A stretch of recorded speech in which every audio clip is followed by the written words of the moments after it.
Hanouka, la fête des Lumières, est une fête brillante, joyeuse, gaiement célébrée par les enfants d'Israël par des retraites au flambeau pour marquer la victorieuse résistance des Maccabées il y a plus de 2000 ans dans ce même pays.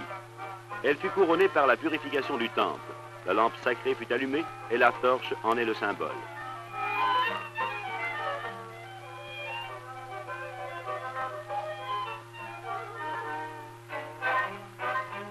De nos jours, on commémore l'événement en allumant des bougies 8 soirs de suite, souvent dans un chandelier spécial, comme celui-ci qui appartient à l'armée et qui est fait de l'acier des casques.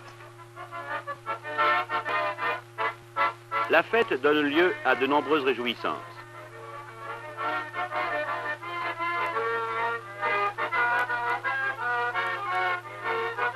Les cadeaux de Hanouka sont de rigueur.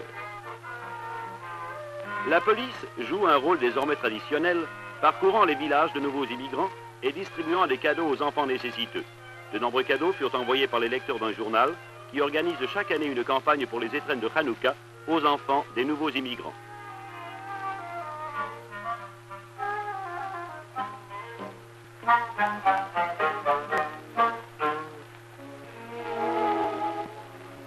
Hanouka est fêté presque en même temps que Noël, et de nombreux pèlerins passent la frontière à Jérusalem pour célébrer Noël à Bethléem, en Jordanie. Ils sont accompagnés par les bons vœux des policiers israéliens.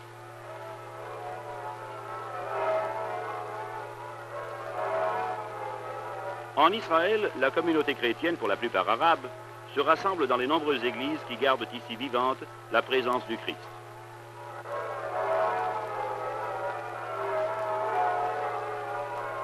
La plus célèbre de ces églises est celle de l'Annonciation à Nazareth. La messe de minuit réunit pèlerins et visiteurs de tous les coins du pays.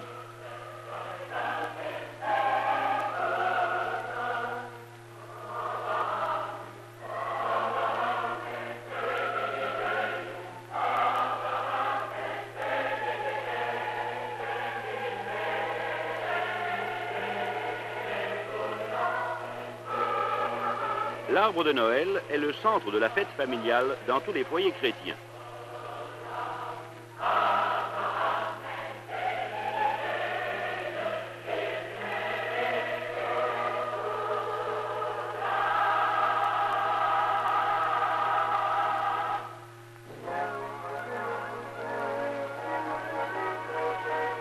À l'occasion de la nouvelle année civile, le président Ben-Zvi reçoit la visite des dignitaires chrétiens des différents ordres.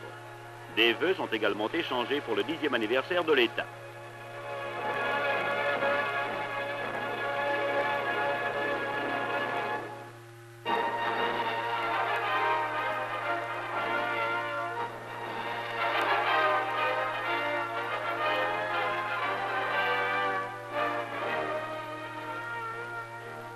Le nouveau ministre d'Autriche en Israël, M. Kurt Enderle, présente ses lettres de créance au président Ben-Zvi à Jérusalem.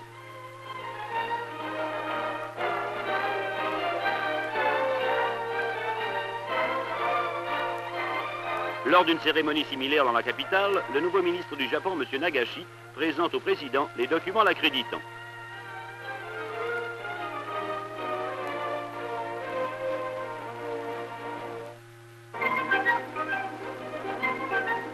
La compagnie nationale de navigation aérienne El Al met en service sur ses lignes transatlantiques des nouveaux appareils à turboréacteurs Britannia. Le premier voyage à New York est pour la presse et les photographes. Le Britannia est le plus rapide, le plus silencieux, le plus confortable des avions en service de nos jours et un nombre sans cesse croissant de passagers l'utilisent pour leur voyage d'Europe en Israël ou d'Europe en Amérique. Les hublots grand format permettent d'admirer le paysage. Face au centre Rockefeller, les bureaux new-yorkais de la compagnie El Al.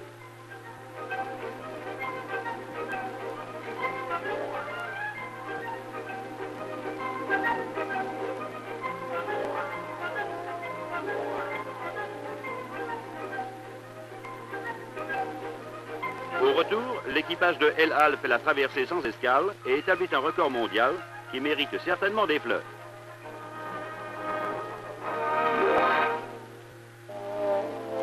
Trois délégués de la Fédération des clubs féminins des États-Unis, en voyage au Moyen-Orient, s'arrêtent en Israël et rencontrent Mme Golda Meir, la seule femme au monde ministre des Affaires étrangères.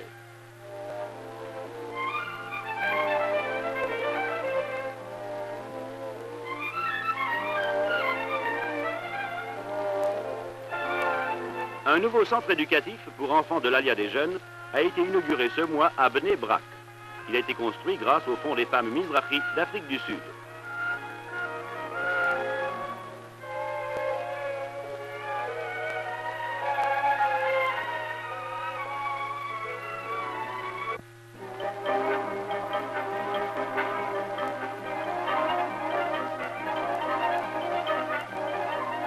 L'industrie israélienne, toujours en expansion, tente à augmenter le nombre de ses produits manufacturés.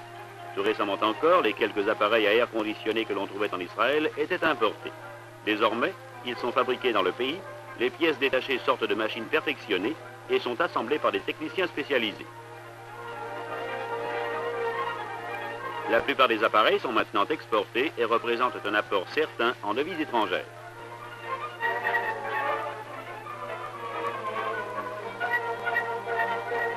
Israël a commencé à fabriquer ses propres disques micro-sillons haute fidélité pour satisfaire les nombreux amateurs de musique. Les quelques disques classiques sont encore importés, mais les éditeurs locaux enregistrent déjà de la musique folklorique israélienne, populaire à la fois dans le pays et à l'étranger, de même que les œuvres symphoniques de compositeurs israéliens.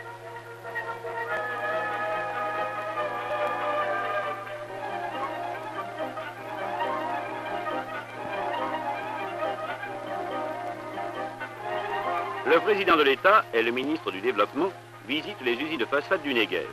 La production de ces usines ne cesse d'augmenter. Elles fournissent en matière première les fabriques de produits et d'engrais chimiques. Le phosphate est également largement exporté.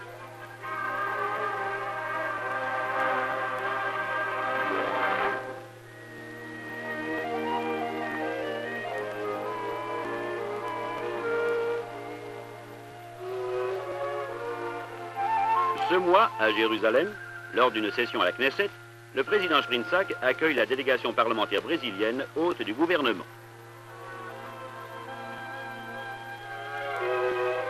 La délégation visite le pays et s'intéresse tout particulièrement à la coopérative agricole de Degania, sur les rives de la mer de Galilée, premier village pionnier dont la création fut suivie par celle de centaines d'autres villages dans tout le pays.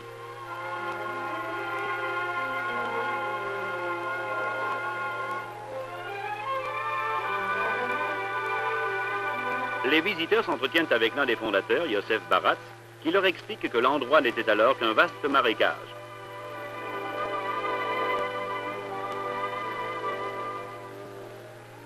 Sur la rive nord de la mer de Galilée, on fait halte au mont des Béatitudes, où fut prononcé le sermon sur la montagne. Voici l'église des Béatitudes. Un peu plus loin, Capharnaüm et Tapra, où eurent lieu les miracles de la multiplication des pains et de la pêche miraculeuse.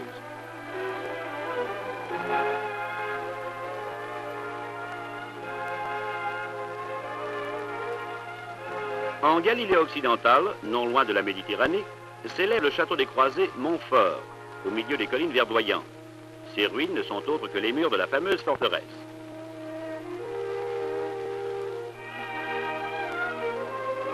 C'est l'un des plus beaux sites d'Israël et l'Institut national pour la conservation des sites anciens veut aménager le terrain et le rendre plus accessible aux touristes. Ce château a été construit par les Croisés pour surveiller la route de la Galilée vers la côte.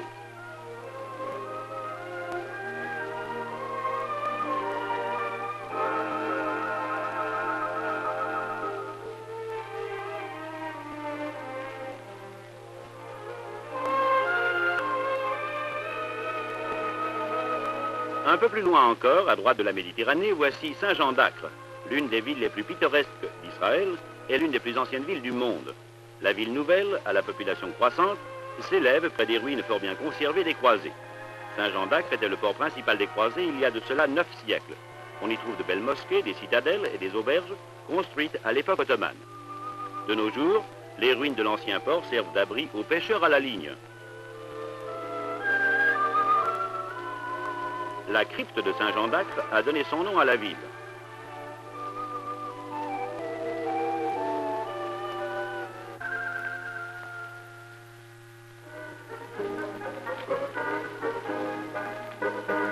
Mémorable réunion des premiers pionniers d'Israël ce mois au village collectiviste de Nahalal. Le Premier ministre, M. Ben Gurion, et ses vieux camarades se réunissent sans aucun protocole pour célébrer 50 années de labeur pionnier lorsque, jeunes idéalistes, ils labouraient pour rendre à la Galilée sa fertilité. Ils peuvent avec fierté jeter un regard sur les tâches qu'ils ont menées à bien et sur la tradition qu'ils ont créée, une tradition d'idéalisme et de travail pionnier maintenue aujourd'hui par les jeunes d'Israël. À l'autre bout du pays, dans le sud du Negev, des jeunes ont transformé un camp militaire en village agricole, décidés qu'ils sont à faire refleurir le désert. Le Premier ministre et le général Moshe Dayan, alors chef d'état-major, assistent à la cérémonie d'inauguration. La cérémonie est suivie d'un spectacle et de danse pastorale du cru.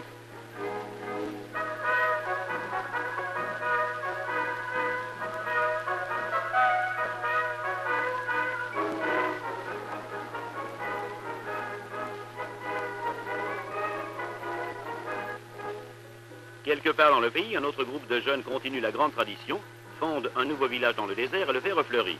Planter un arbre là où rien ne poussait auparavant est romantique. Mais il y a aussi le côté prosaïque, tel que par exemple la lessive.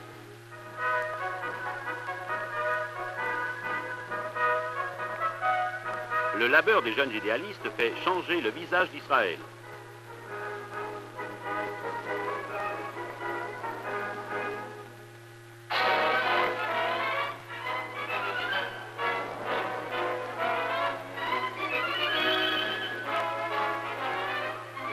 Après de longues et intensives études à l'école navale israélienne, le grand jour arrive pour les cadets qui ont réussi.